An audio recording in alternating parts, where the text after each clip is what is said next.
this is Stephanie Pickard. I'm going to check that you guys can see me on both Facebook and YouTube, and today we are going to do power chord riffs. So as always, I'm just going to do about 30 minutes of lesson, and then I'll do a 15-minute Q&A. So let me know if you guys can see me, and we'll get started. All right, so I'm going to check in on YouTube. Awesome. Hi, Trevor. Hi, James. Cool. I'm going to check in on Facebook. And these topics are sent in from you guys, so thank you so much for sending these in. If you have a topic that you want to go over, make sure you leave a comment and let us know. It might show up in a video here or on our YouTube channel. If you haven't subscribed to our YouTube channel already, please do that. Go to youtube.com/guitarcontrol. We have free videos every day for myself and others. They're awesome. They're from anything from technique to lessons, so it's all there, free, and right at your fingertips. So make sure you check that out. And if you haven't already, click the bell. So that little bell will give you a notification when we have a new video up. All right, so let me know that you can see me Facebook, and we will be good to go. And so, all right, I had gone in on YouTube for a second. I wanted to let you guys know, if you haven't already, so sometimes these topics range in, your level. So if you don't know anything about chords, that's totally okay. I'm going to do a quick explanation really quick. And if you do, hopefully these are some fun riffs that maybe you haven't taught your own students or you just want to play along. So a power chord is really cool. Oh, awesome. I can see it. Great. So a power chord is awesome because it is definitely, I would say by definition, the rock and roll chord. It is just so cool. It's very powerful sounding. It's heavy. It's cool. Right? They're just really deep. They're cool. They're full. What they are is just a root and a fifth. And if that doesn't make sense, if you don't know much about theory, that's okay. Just a really quick explanation of what that means is, so in a scale, we have an octave, like within an octave, we have a 1, 2, 3, 4, 5, 6, 7, 8. Those are the degrees in the scale, the 1 and the 8 being the same note. A triad, which is a normal chord like a major or a minor. It sounds so beautiful with distortion, but a major and a minor chord have 3 different notes in them. They're called triads. They have a root, a third, and a fifth. And the third is either major or minor. And so that's what makes it sound happy or sad, or kind of tells you what scale to use. So when we omit that and we take it out, we get a power chord, and we get just this super heavy chord. That's neither major nor minor, and it's just its own thing. And so it's kind of cool for songwriting because it wouldn't limit you as much vocally or while you're taking a solo because you don't have that definition of major or minor. So it kind of opens up more ways for you that way. Even though it's kind of a simple chord, it kind of opens up that door for you. So let's learn some super killer riffs. So again, leave comments if there's some songs that you'd like to do that you haven't seen us do or some techniques or anything like that. And again, subscribe to our YouTube channel. It's really cool to get these free videos all the time. Hi, Ray. Hi, Doug. Hi, James. Let's see. I love power chords, but let it rip. I know. It's so funny. I change every topic changes, so what I do changes a lot. What song are you going to teach today? I picked a bunch of different riffs. I just picked riffs. I didn't pick a complete song because I wanted to show power chords used in different ways. So sometimes they're used as an accent, and sometimes they're the whole thing, and it can be really cool. And you can just see how you can use them in different ways. All right, let me make sure you are still good, Facebook. And hello there, awesome. So the first one that I picked is Rock You Like a Hurricane, just because it's really fun, and it might not be one that you know. I think it's one you've definitely heard, that way, but I remember when I was teaching, I hadn't really ever learned that song myself, but I remember when I am teaching, people would bring it in and I would, be like, oh, that's cool, and that's a lot of fun. And I think SpongeBob did a version, so a lot of kids like it too, so you might be popular with your kids if you have kids, or your brother and sister, or whatever, your friends. So check this out. To make a power chord, you can do it a couple different ways. So I like to include the octave because I feel like it just creates this fatter, fuller sound, and I just like the way it sounds. So you have 2 options. You can either do that, and by doing that, you're allowed to strum more strings, or if you don't do that, you have to strum less strings. So you got to pick your lesser evil, so whatever you want. If you have a hard time muting the strings and you don't like that, then you might want to, do more fingers. So I'll show you how I do it, and then I'll show you what you can do. So I'm going to start for this song with an E5. So it's literally just an E and then the fifth in that scale. So, or the fifth for that chord. So I'm putting my pointer on the 7th fret, 5th string, right? And then I'm going to take my ring finger, I'm going to place it on my 5th. So I'm going to place it on this B, and I'm going to put it on the 4th string, 9th fret. And then if that's actually, that itself is actually a power chord. But to play it like that, you'll notice I only strummed those 2 strings. So I only strummed the strings that my fingers are on, just the 5th and 4th. But if you're going to mute, which sometimes you might do that by accident, but it's actually very helpful to do on purpose, is if you're not into that, you don't like having to pay attention so much to the strings that you're strumming, you can actually just gently touch all the other strings and you'll deaden them. And by deadening them, it won't ring out when you strum. So it will not sound awesome if you arpeggiate it and you pick it, but when you strum it, it will sound awesome. So I like to do that because once you get used to it, it's really not very hard. And it's just a safer, why not just take care of it? And so for me, you'll see my middle finger is lightly touching that 6th string. And there, it doesn't sound so good, but when I play the chord, you can't hear it. So that's really cool. And then I'm also letting my finger kind of lay down and touch everything else. So the trick is my middle finger is really arched. By arching it, I'm not touching anything else, and I can just deaden the 6th string. A lot of people also use their thumb to do so, not in this shape though, because it would be like really scrunched up. So sometimes we use our thumb, and I'll show you an example where we do that later. To get that octave in, I place my pinky right under my ring finger. So it's the same fret, but it's a string down. So it's on the 3rd string. So right under, and that way I can strum more. So I like that because I just feel like it sounds fuller. So I'll play you both, and you can tell me what you like. Or you can just tell me what you prefer from your own experience. So 2 and 3. Like to me, it just, I don't know, it has a little bit more life to it. So let's see, do you guys prefer 2-finger power chords or 3-finger power chords? You can let me know. It'd be interesting to hear what you guys like too. Yes, 80s rock. Smoke on the Water. Living for the Weekend. That's good. All right, let's see. How are you doing, Facebook? You would like to learn chord progressions. Awesome. What am I playing through? Did someone say? I missed one of the comments. On Facebook, if I don't get them right away, I don't really see them. So feel free to leave them again or give another shout out if I don't see it. I'm not ignoring you. I am playing through a Mesa Road King Cab. I play through Axe FX. I absolutely love Axe FX. I like it because I record a lot, and by doing that, I have all these different settings in one. So it's really cool and really convenient for me. And I get to use it as a DI, so I really like that. I also, into my computer, and then I have a Matrix power amp. So when you do get a preamp like that, you do need a power amp to power it through your speaker. So if you didn't know that, remember to think about that when you are buying something like that, because it is expensive. So make sure that you think about that. All right, 3 fingers sounds brighter. I think so too. Play some Def Leppard, maybe. All right, so cool. Awesome. I'm glad you can hear everything. 2 fingers, 3 is cool for me. 4, okay, I'd like to see that. Well, you can do that when it wouldn't really necessarily, I guess you could do stacked, which is cool.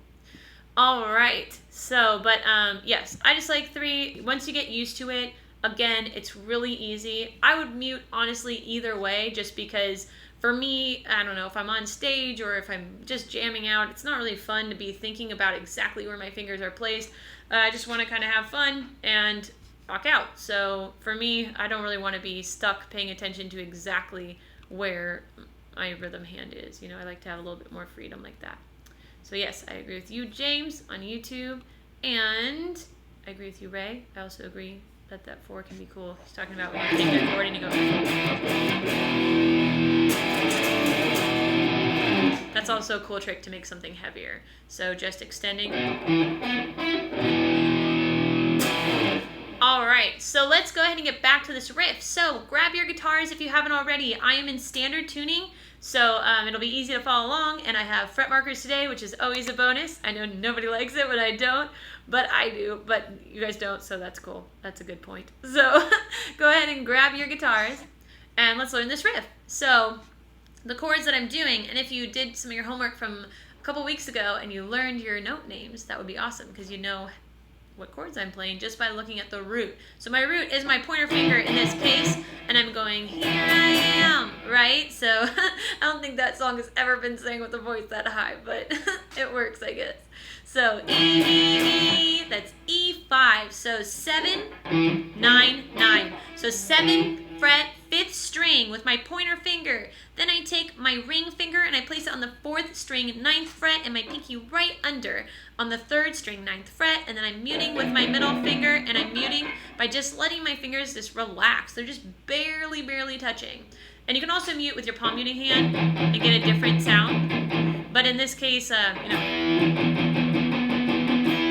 and it's like how much pressure you put down controls your mute. So whatever you want to do, go crazy with it. Enjoy that knowledge. But in this case, let's just mute the strings that we don't want to ring out. So here I am. And then, sorry, that does make me laugh because it just sounds ridiculous. 3, 3.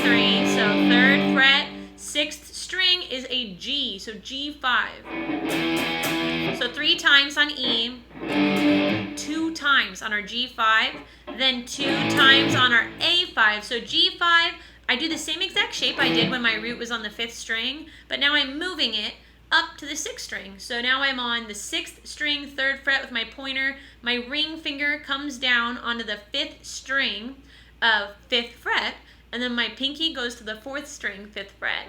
And then very easy to get to A, it's 2 steps up from G, so this would be G sharp or A flat, and this brings us to A, so the 5th fret. And it's good to just, the more you learn songs, kind of know where these notes are so you don't ever forget or get lost, or I don't know, where you learn them. And then the next time you see them, you don't need someone to tell you where you are. So cool. It goes E, E, E, G, G, A, then C once, so I'm back to the 5th string root. I'm on the 5th string, 3rd fret with my pointer. I took my ring finger, placed it on the 5th string. Oh, sorry. Just kidding. So, again, I'll start that over so it's not confusing. My pointer is on the 3rd fret, 5th string. My ring finger and pinky are both inside the 5th fret. My ring finger is on the 4th string and my pinky is on the 3rd. So just one time. And then when we go up to get that D5, so 2 steps, right? Because it's C sharp, that would be C sharp or D flat, to D twice. So again, here I am.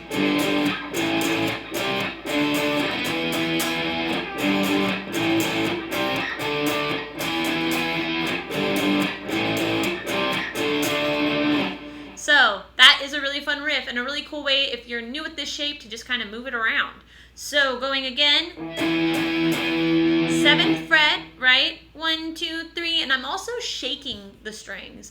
I like to, a lot of my teachers really put in my head, to give the guitar a voice and not make it, for me, it makes it so much more exciting when I hear those vibratos and things like that. So I like to try to put in those touches whenever I can. Again, that's just my style. You can do whatever you want, and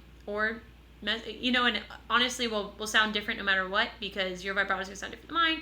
So have fun with that if you want. I think it sounds cool and makes it kind of more lively. So just going, here I am.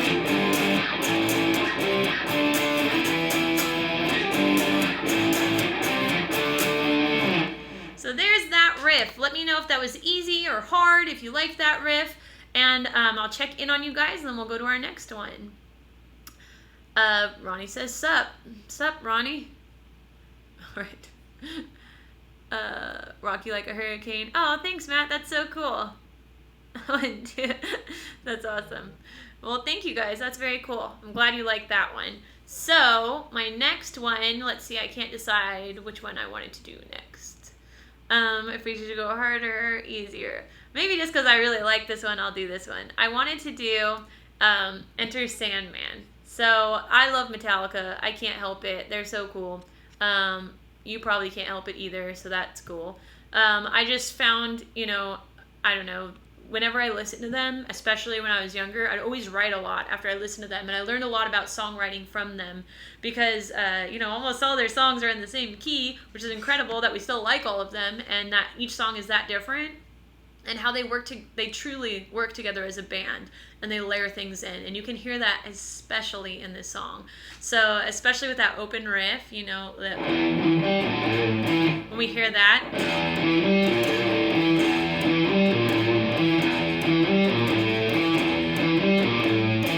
it does that 12 or 14 times, and you don't get sick of it. So that's kind of insane. I mean, maybe you do, but most people wouldn't. And why they do that, or why you don't get sick of it, is because they, after about 4 times through, they bring in, a kick drum, or, so and so on. They bring in little things over and over and over and over and over. So it's really cool that they do that, because they layer and layer and layer things. And that's a really great thing to learn for when you start writing your own songs, or if you already are, or when you record, because that's what you really understand, the roles in a band and what makes things cool, and yada yada, bringing that up. So sorry, just really like Metallica, obviously, apparently. All right, so let's go ahead and learn that one. I'm gonna check in on you guys. Thanks, James. Yes, so this one, why I picked this one, is because this has an open power chord. It also has, the regular power chords, but we haven't talked about open power chords yet. So an open power chord is when we have an open string included in the chord. So in this case, it is an E. So I'm going to play this open 6th string, which is my low E, and I'm going to play it with the 5th, which now looks just like it's right below it. So I'm really only holding down 1 string. And when I play these, I don't always actually do the octave. You can, but I just it's so fat sounding already and heavy and full by just having that low string ringing out that I just do that. So in this case, again, I have this open 6th string. So that's my E note, and you can do the same thing for A with that open A note, and same thing for D. But in this case, E. So open E, and then my pointer is just holding down this 5th string 2nd fret. So if I had another fret, it would look just like that other chord, but again, we don't. This is our open string, so it looks like that. And they're easier to play, but they are, especially when you start out writing like metal and stuff, it is your heaviest sounding chord in the standard tuning. So that's where, a lot of people go. So E, and then we go.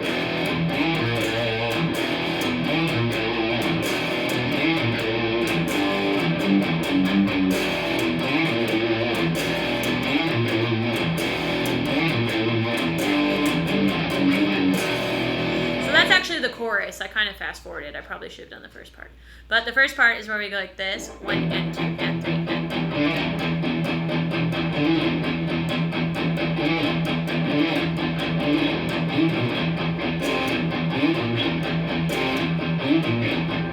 And they layer and layer and layer and layer and layer. I'll generalize it just because, yes. I think I said that right. I will just kind of show you the main parts of it, because this isn't about learning this song, it's about learning power chords. So that very first part, I'm just pedaling, or chugging really, not pedaling, but I'm chugging on this, just 8th notes on this open E5 power chord. Again, open 6th string, and my pointer is placed on the 5th string 2nd fret. Just playing those two together, 1 and 2 and 3 and 4, and then I go and 1 and 2 and 3 and 4.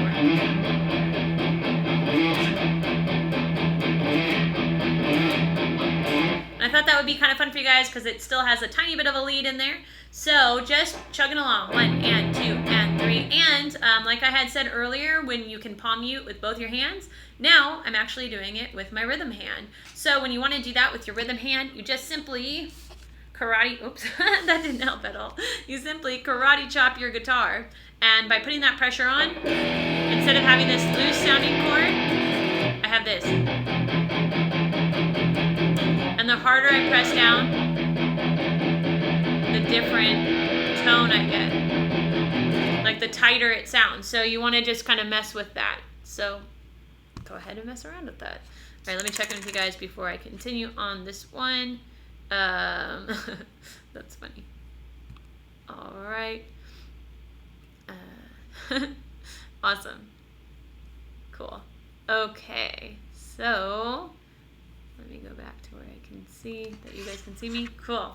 All right, so grab your guitars again, and if you haven't, please check out our YouTube channel, youtube.com/guitar control. And actually, while you guys are tuned in and hanging out, I want to let you know that I have a special discount code for you today. So for hanging out with me today, I want to give you guys a discount on our Killer Guitar Control Secrets. So this is a DVD all about playing from your heart and getting the music in your head out through your hands. So it's not about sounding like somebody else, even though it's fun to learn other riffs and stuff. This is about sounding like you. And so if you're the type of person that's going to bed having music in your head, or, you know, that rhymed, or, you know, you just kind of frustrated and you want to break through, or you're kind of interested, like, how did someone like Clapton become Clapton? Or how did Hendrix become Hendrix?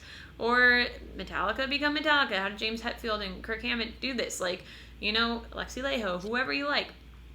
This is all about, so I'm going to pin this to the top. This is all about becoming who you want to become on the guitar. And for me, I've said this before, and I'll say it a million times. For me, playing, you know, when I really found my own voice on the guitar, that's when I really came into it myself. And like, I don't know, I just became a better guitar player, and it was a lot more fun for me. So finding my voice really kind of made the guitar a lot, I don't know, it's a lot more fun. I mean, oh, YouTube, it looks funny. It's a lot more fun. You have your own voice, you're getting your own riffs out there, and you're writing your own music, and then it's this whole creative thing, and it's no longer, like, it is fun to learn other people's riffs, but I always kind of like it to inspire me in my own music. So not to just be like, oh, I play Metallica all day, to be like, oh, I learned this Metallica thing, and it inspired me to kind of mess around with my song and change this part because I heard Kirk Hammett do this, or I heard James Hetfield do this, or the way they layered that bass, or, you know, all these different things are kind of cool. So this is a DVD that covers 3 main topics. It covers technique, which is all, you know, the cool stuff, like all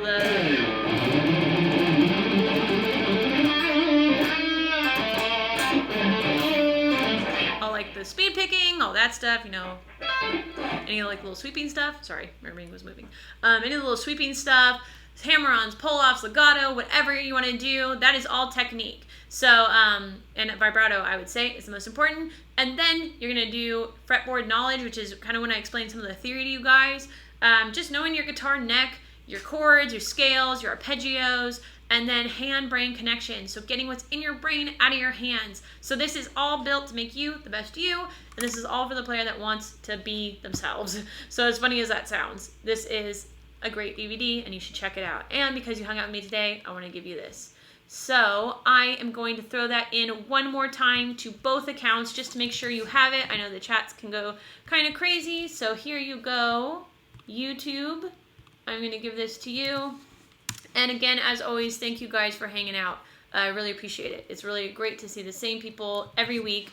I'm here again on Thursday. It's a little more advanced topic on Thursday, so make sure you tune in. Let me place this in one more time. That's right, Jim. Do, re, mi, fa, sol, la, ti, do. And let me grab that YouTube. Someone asked me a question. How do you know when to use a 2-note or 3-note power chord, or does it even matter?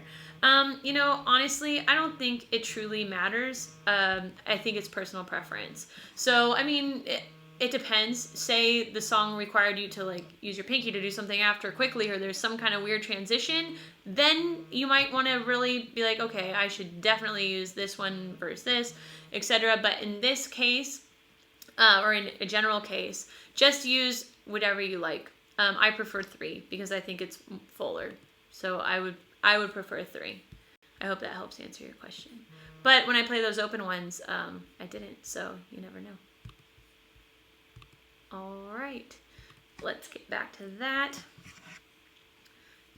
What song am I teaching Thursday? It's not a song, it's a lesson topic. So it's about transitioning between major and minor while you're soloing, I believe. I'll have to check it again, but it is transitioning between major and minor.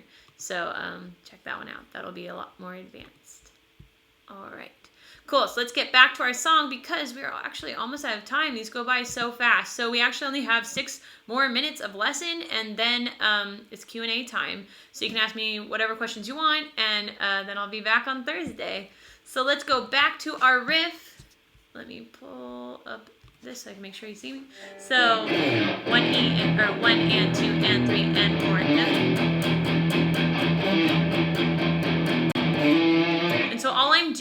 after that is I'm hammering on, which is a technique like I was just talking about. I'm placing my pointer on the 5th string, 5th fret, and then I'm slamming my finger down.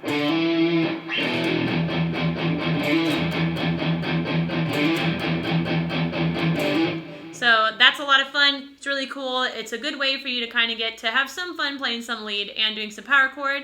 The next part, though, is what I wanted to go over when they do this.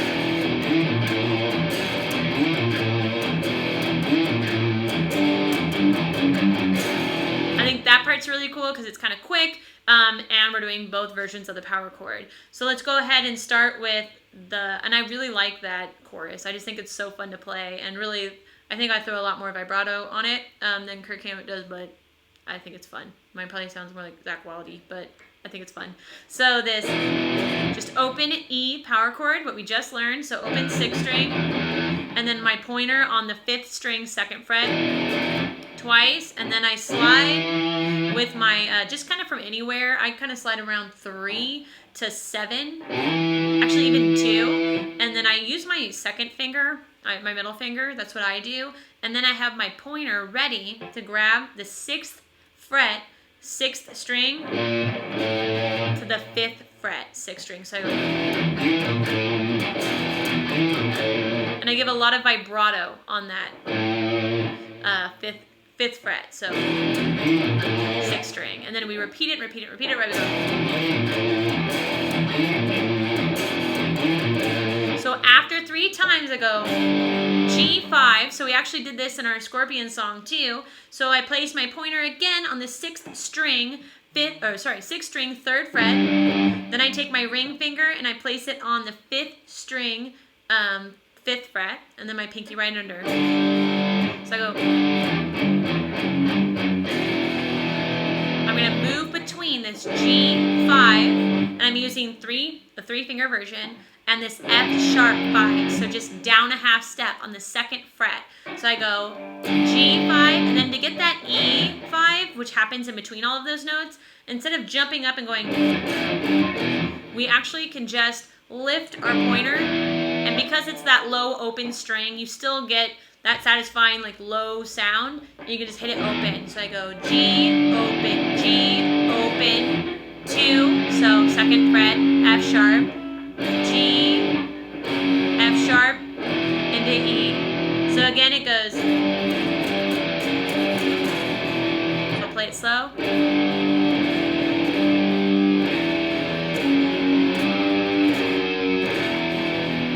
Alright, so give that a shot. Just G, open, F sharp, G, F sharp, E5. And that is our 2 riffs. So we're actually right about at time. We only have 2 minutes. So if you're just tuning in, I'll show you the other riff that I did.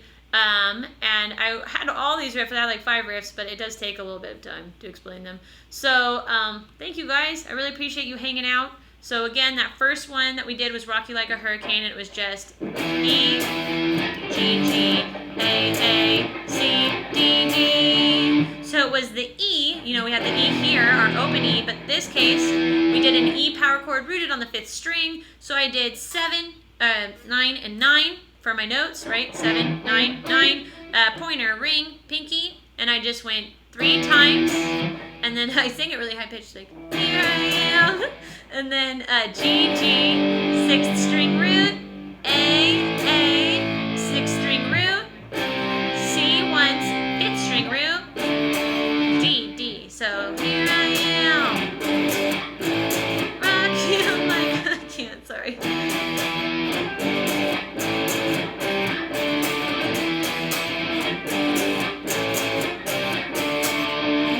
And then of course our Metallica with our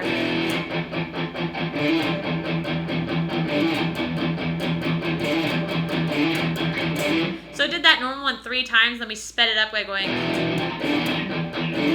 and I think we're gonna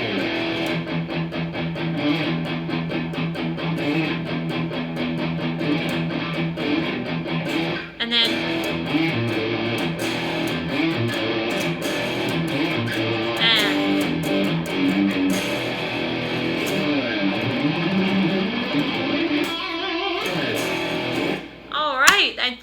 brings us to our time.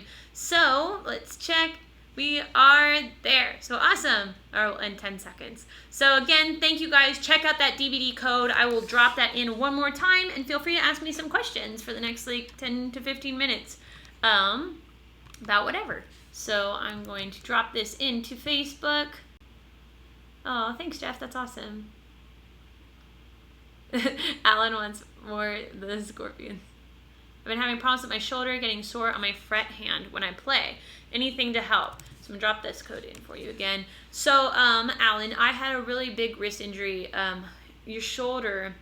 This is gonna sound really stupid, but or not stupid. That's not a really nice word. Sorry, silly. I was talking about myself though, so, but still not nice to me either. So this is gonna sound silly, but I used to play. I studied with Bruce Boyer from Racer X, and he's a phenomenal guitar player if you haven't ever seen him. And I remember I'd come into my lesson. He's super good, so I'd be all stressed out and like, oh, I better play good. He's like one of my guitar heroes. And I guess I was going like this when I played, and I was really tense, and I was always like this. And one day he brought it up, and he was like, hey, because I was having pains, and he was like, hey, why do you do that? Or you have to stop doing that. And I was like, oh my gosh, why? Like, tell me all your secrets. And he's like, because you don't look cool. And I was like, oh, man. So it wasn't only that I didn't look cool, though. That can bring a lot of stress. So whenever you're playing the guitar, you want to kind of treat yourself like an athlete. And I had I think we did a whole lesson on this where it was like stretching and stuff like that. So treat yourself like an athlete, because it is no joke. I had a really bad injury with tendonitis, and it really wasn't very much fun. I was told I'd never play fast again. I did overcome it, and it's a happy ending, but it really wasn't a fun process. So I would say really check all your technique. You know, your guitar hand and everything should all be in a line. So even my picking hand, because all these, you know, everything is going all up into your shoulders. So really try to have everything in a line and relax. Like your shoulders should never be up. See how my whole body is really, really relaxed, and it should feel easy to play the guitar. And so try not to overdo it while you're practicing. Don't, you know, if you're in pain, stop. I think ice is amazing. Ice and Tylenol or Advil is wonderful. You know, like obviously just the appropriate amount. Like I would say just once that night or something, like 2 Advils is fine. And icing. I think icing is everything. I also think for me, if you have like arm guards, sleeping in those helps a lot, because a lot of us don't know that when we are sleeping or anything, we don't know what we're doing. So you could be sleeping on your shoulder funny or something. If it's only happening when you're playing guitar, though, I'm assuming it obviously is a guitar thing. I'm not a doctor though, so if it's really bad, check it out with a doctor. But the things that have helped me personally were arm guards, icing, and Traumeel from Whole Foods. So it's spelled Traumeel, I believe. And it's a natural, like, homeopathic gel, and you can put it on your muscles, and it's like a temporary pain remover. So probably similar to an Icy Hot or something like that, but it's not as stinky, so I think it's good. And I think it truly works, so I like that a lot. I hope that helps. I'm sorry that that's happening. But I would also stretch. So I try as many natural things as you can first. So stretching, you know, just putting your arm out, and stretching should be very gentle too. So whenever you're doing these, just really, really gentle. Back and forth, both arms, you know, I'm doing it fast obviously just right now, and then each finger. So just gentle, gentle, gentle, each finger, and then flip it over, and again each finger, right? Everything, and same here, everything is gentle. And then even like these ones, and then the overhead ones, I want to draw my guitar, but those ones too. So try those, and hopefully that helps. Awesome. I'm sorry. I really do hope that helps, because I know it's not fun to have an injury, especially one that hurts you play guitar. I did not enjoy mine. Let's see. What song are you teaching Thursday? I have not decided yet. So, oh, you already asked me that. Sorry. And I already answered it. I don't know what that means. Bad Union. That is a good suggestion. Somebody had asked, when do you know, like, when to keep that finger in or out, you know, which ones you're going to do. And I was telling you, I would only leave my pinky off if you're going to use it for something else. And Bad Union is saying, yeah, like when you're going to do a shuffle. So that's totally a great example. So when you're playing any kind of blues that you're like, it's good to have, obviously you need that 2-finger chord. So that's great. That's an awesome one. Thank you, Dylan. That's so cool. I really appreciate that. I don't know what Some of these comments I don't think are real comments. But yeah, feel free to ask me some questions and we'll hang out a little longer. Again, please check out that DVD. Get your discount. Thank you for hanging out with me. I really appreciate it. I'll drop it in. Again, this is for our Killer Guitar Control Secrets. Check out our YouTube free videos. Check out our Facebook if you haven't already, and our website, guitarcontrol.com. So, and if you're already in the Gear Gods Club, keep leaving these comments and letting us know topics that you want me to teach in these live streams. And thank you for giving us these topics. A lot of them have been super fun, and it's cool to, again, see you guys all the time. This live stream will be on our YouTube channel and our Facebook page, so you can rewind it and watch it, grab your guitar, and learn these riffs. And hopefully you just learned a lot about the concepts of these things, because that's really, I think, the most beneficial thing that you can get from these. Of course, Ronnie. Thank you. All right. Let's see. Cool. What amp am I using? I am using an Axe-Fx 2 preamp, and then I have a Matrix Power Amp, a GT1000, and then I am going through a Mesa Road King cab. I had the Mesa for a while, and I switched to... Oh, thank you. That's awesome. Tonight I am on... Oh, I did. That is good that you noticed that I changed my tone. So I have a couple different settings I really use a lot. One is my more like rock setting when I'm trying to not be ridiculous. And this is my ridiculous one. I forgot to change it back, but I'm glad you like it. So I always use this one when I'm playing metal. So I'm on FAS Lead 2. That's my Axe-Fx go-to. Would I ever play rock without a pick? I don't like to not use a pick. It depends on what I'm playing. If it's some kind of intricate rhythm pattern, I would do that, or like finger picking. But I love using a pick. I swear by pick. I love alternate picking. That's just my thing. That's what I like to do. What's in your mind just to rip for us? I always like to just play some kind of shred stuff. You know, everybody has like their go-to things, their warm-up things. So let's see.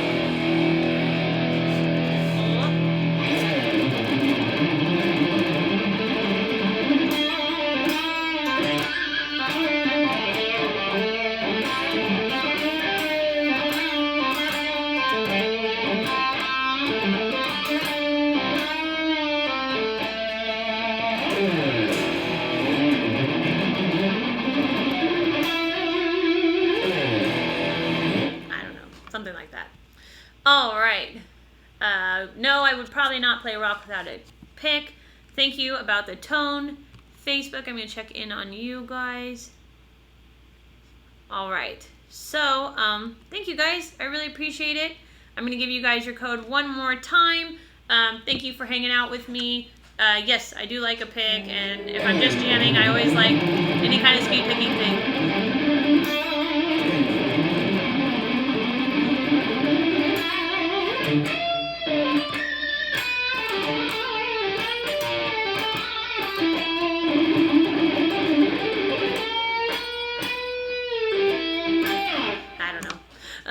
All right. I don't know what you're saying either. All right. Thank you guys so much. Check out those codes. Come back and hang out with me on Thursday. I will leave them for you one more time. And on Thursday, we will have a new topic every Tuesday and Thursday, except next Tuesday is the 4th of July, so I will actually be here Monday. So hang out with me on Monday, and it's always the same time, so 7 Central. So I'll see you guys then. And again, subscribe to our YouTube channel, free videos, and these codes for Facebook and YouTube will get you a discount on that Killer Guitar Control Secrets, if that interests you.